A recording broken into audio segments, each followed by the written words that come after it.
झारखंड के बोकारो जिले से इंसानियत को झकझोर देने वाली खबर सामने आई है, जहां दहेज की मांग को लेकर गर्भवती महिला नीतू कुमारी को कथित तौर पर जिंदा जला दिया गया और इलाज के दौरान उसकी मौत हो गई।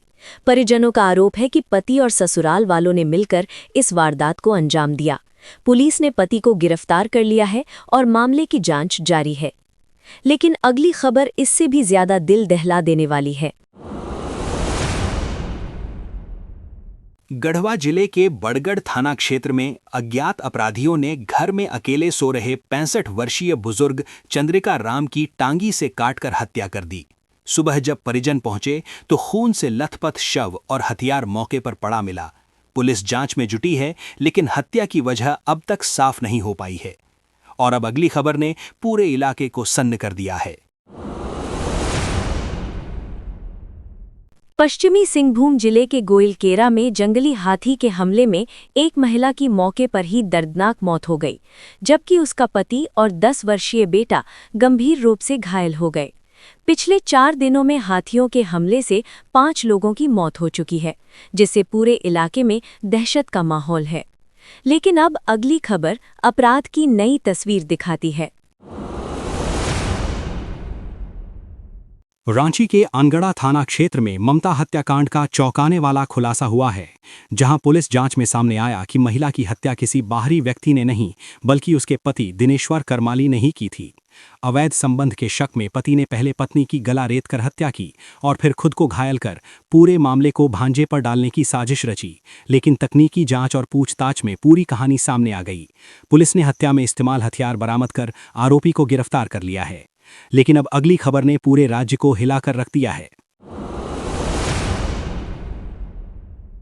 कोडरमा जिले के डोमचांच थाना क्षेत्र से शर्मसार कर देने वाली घटना सामने आई है, जहां जेसीबी मालिक पर अपने ही चालक की पत्नी के साथ चाकू की नोक पर दुष्कर्म करने का आरोप लगा है। पीड़िता के अनुसार आरोपी ने बच्चों को जान से मारने की धमकी देकर वारदात को अंजाम दिया और मौके से फरार हो गया। पुलिस ने मामला दर्ज कर पीड़िता को मेडिकल जांच के लिए भेज दिया है और आरोपी की तलाश में छापेमारी जारी है। और अब अगली खबर राजधानी से है, जो सीसीटीवी ने कैद हो चुकी है। रांची के नामकुम थाना क्षेत्र में जमीन विवाद को लेकर एक महिला पर ईंट से जानलेवा हमला किया गया, जिसकी पूरी घटना मोबाइल कैमरे में रिकॉर्ड हो गई। वीडियो सामने आते ही ग्रामीण एसपी ने तुरंत कार्रवाई करते हुए आरोपी को गिरफ्तार कर जेल भेज दिया है। घायल महिला का इलाज सदर अस्पताल में चल रहा है और पुलिस जमीन से जुड़े दस्तावेजों की भी जांच कर रही है। लेकिन अब अगली खबर सीधे आम लोगों की जेब से जुड़ी है। गढ़वा जिले में होमगार्ड के 810 पदों पर भर्ती की घोषणा की गई है, जिसमें ग्रामीण और शहरी दोनों क्षेत्रों के लिए आवेदन मांगे गए हैं। आवेदन प्रक्रिया पूरी तरह ऑनलाइन है और अंतिम तिथि 24 जनवरी 2026 तय की गई है। ये भर्ती स्थानीय युवाओं के लिए रोजगार का बड़ा अवसर मानी जा रही है। डायरेक्टर। और अब अगली खबर यात्रियों के लिए बेहद अहम है।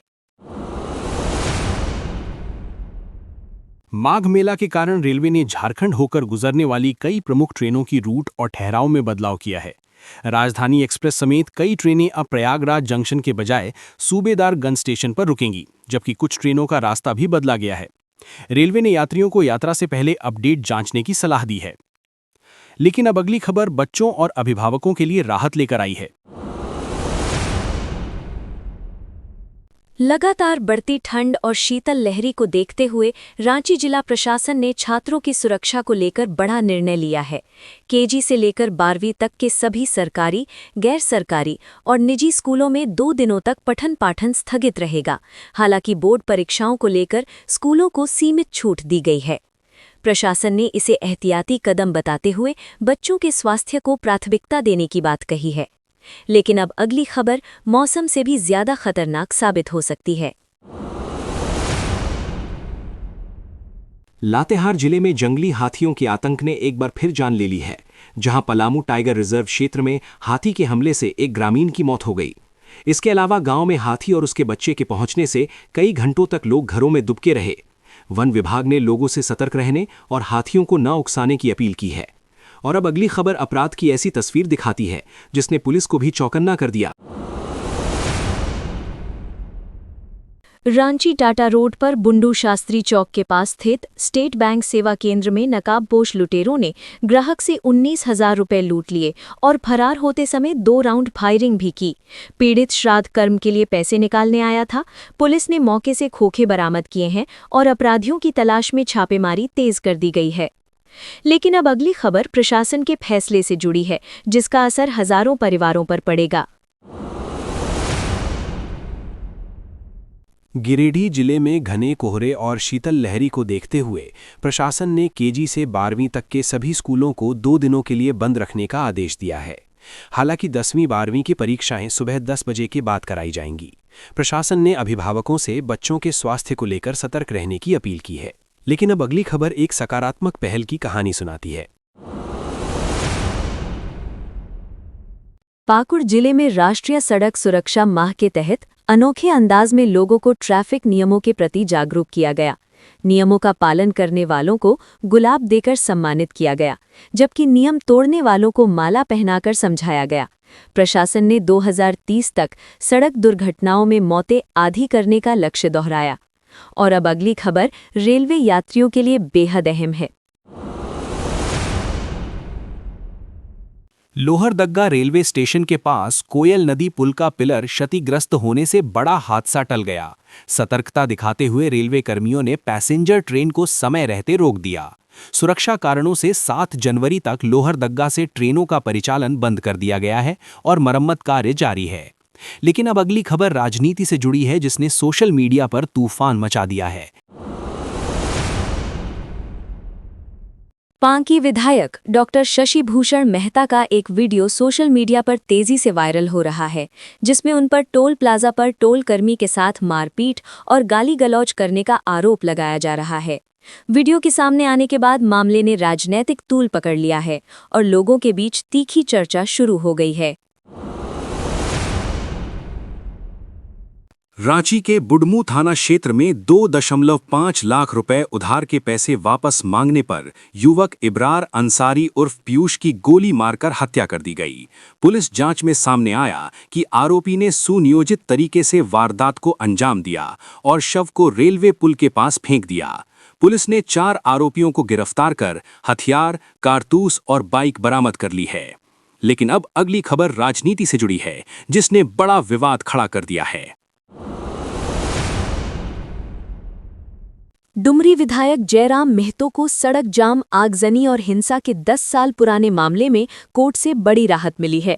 धनबाद की अदालत ने सबूतों के अभाव में जयराम मेहतो समेत 13 लोगों को बरी कर दिया है। ये मामला 2015 में तोपचांची में हुई हिंसक घटना से जुड़ा था। और अब अगली खबर गिरिडीह से है, जहां गोलियों की आवाज से हड़कंप मच गया।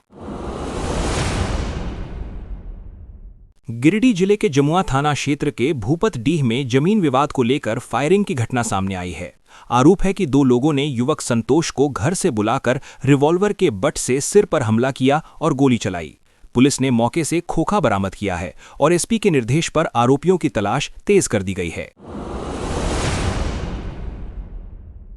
गिरिडीह में आयोजित झारखंड छात्र संघ सम्मेलन में मंत्री सुदिव्य कुमार ने भाजपा पर युवाओं को भटकाने और समाज को एक रंग में ढालने का आरोप लगाया। उन्होंने छात्रों से सवाल पूछने और तथ्यों की जांच करने की अपील की। कार्यक्रम के दौरान स्थानीय समस्याओं को लेकर शिकायत भी सामने आई, जिस पर जांच का आश्वासन दिया गया। और अब अगली खबर हजारीबाग से है, जहां राजनीति ने नया मोड़ ले लिया है। हजारीबाग के केरेडारी में विस्थापन और मुआवजे को लेकर पूर्व मंत्री योगेंद्र साव और कांग्रेस नेता अंबा प्रसाद ने अपनी ही पार्टी की सरकार पर सवाल खड़े कर दिए हैं। दोनों नेताओं ने न्याय के लिए अदालत जाने की बात कही है। विस्थापन का मुद्दा अब राजनीतिक टकराव का बड़ा कारण बनता जा रहा है। लेकिन अब अगली खबर किसानों की उम्मीद से जुड़ी है। देवघर जिले में सीमित संसाधनों के बावजूद मधुमक्खी पालन किसानों के लिए अतिरिक्त आमदनी का जरिया बन रहा है। सरकारी योजना दोबारा शुरू होने से किसानों को प्रशिक्षण और उपकरण मिल रहे हैं। हालांकि फूल और तकनीकी सहयोग की कमी अब भी बड़ी चुनौती बनी हुई है। और अब अगली खबर राजधानी की नदी से जुड़ी है। रांची नगर निगम ने हरमू नदी को बचाने के लिए विशेष सफाई अभियान तेज कर दिया है। जेसीबी से गाद और कचरा हटाया जा रहा है और नदी किनारे जाली लगाने की तैयारी है। प्रशासन ने साफ किया है कि अतिक्रमण हटाए बिना नदी को बचाया नहीं जा सकता। लेकिन अब अगली खबर हत्या से जुड़ी है, जिसने सबको चौंका दिया। रांची के धुर्वा थाना क्षेत्र से लापता 2 मासूम भाई बहन अंश और अंशिका की तलाश में पुलिस ने इनाम घोषित किया है। 3 दिन बीतने के बाद भी कोई सुराग नहीं मिलने से चिंता बढ़ती जा रही है। पुलिस ने पोस्टर जारी कर लोगों से मदद की अपील की है। अगली खबर प्रशासन के फैसले से जुड़ी है। बोकारो के सेक्टर 12 स्थित आवासीय इलाके में फुटवेयर गोदाम में लगी आग से अफरा तफरी मच गई। फायर ब्रिगेड की कड़ी मशक्कत के बाद आग पर काबू पाया गया। गोदाम मालिक के अनुसार आग से लगभग 1 करोड़ रुपए का नुकसान हुआ है। और अब आखिरी खबर युवाओं के लिए सबसे जरूरी है। गढ़वा जिले में होमगार्ड के 810 पदों पर भर्ती के लिए ऑनलाइन आवेदन प्रक्रिया जारी है। ग्रामीण और शहरी दोनों क्षेत्रों के युवाओं के लिए यह बड़ा अवसर है। आवेदन केवल ऑनलाइन मोड में स्वीकार किए जाएंगे और अंतिम तिथि 24 जनवरी 2026 तय की गई है।